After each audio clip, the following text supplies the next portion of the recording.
This is from section 12.4 in your textbook, and it is dealing with simplifying rational expressions.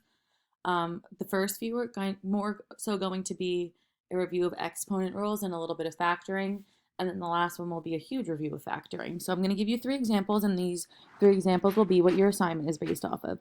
So in the first example, what I always suggest doing for these, since I know many of you might not remember your exponent rules, is write out the multiplication of what is occurring in both the numerator and the denominator.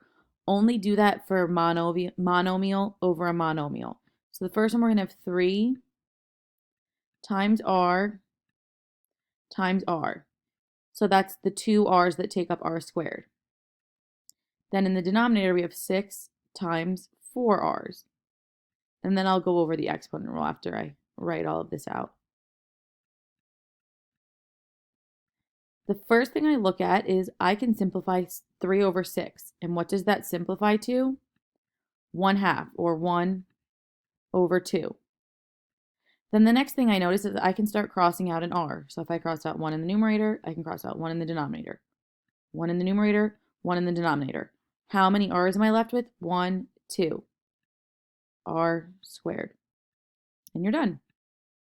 If you remember your exponent rules, what you're supposed to do with division of exponents is you subtract 2 minus 4, which is -2, and notice the remainder of the 2's would be in the denominator because it's negatives, but I think crossing out is a little bit easier. In the next example, we have to think back to how do we factor binomials. What you look at is the 2 numerical coefficients, so I see 6 and -12. They both have a common factor of 6. So I'm going to factor out a 6. Then I also notice they each have at least 2 m's. So I'm allowed to factor out 2 m's. And I believe this was chapter 9 when we dealt with this factoring. Then I can say 6 divided by 6 is 1. So I can write the 1 in if I want to, just to visually see that it's there. And m to the third divided by m squared is just 1m. And again, just like subtraction of dividing exponents, 3 minus 2, I'm left with 1. Then I have -12 divided by 6 is -2. And m squared divided by m squared is 1, so they cancel each other out. And then the denominator stays the same. Now this helps me simplify a little bit easier because I notice I have 6 over 18. That simplifies to 1 over 3. I also have m squared in the numerator, m squared in the denominator. 2 minus 2 is 0. Also think back, if they're the same terms, just cancel them out.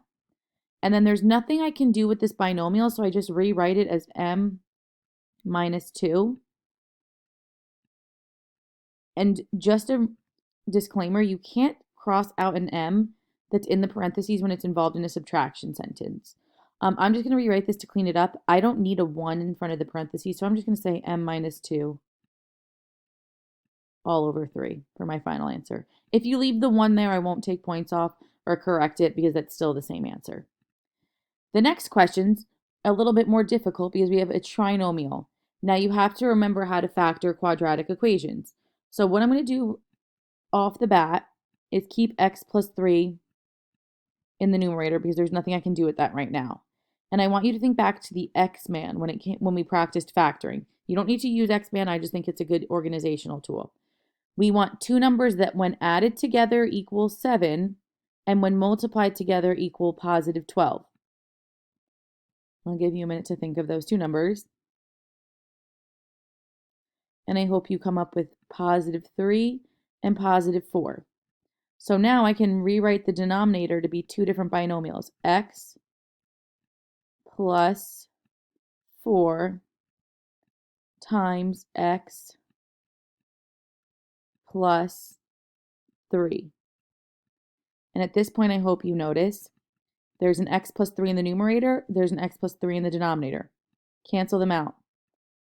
When you cancel something out in the numerator and there's nothing left, we just have a 1, and we have x plus 4 remaining. So it's pretty cool that you can cancel out variable expressions like you can with variables and numbers.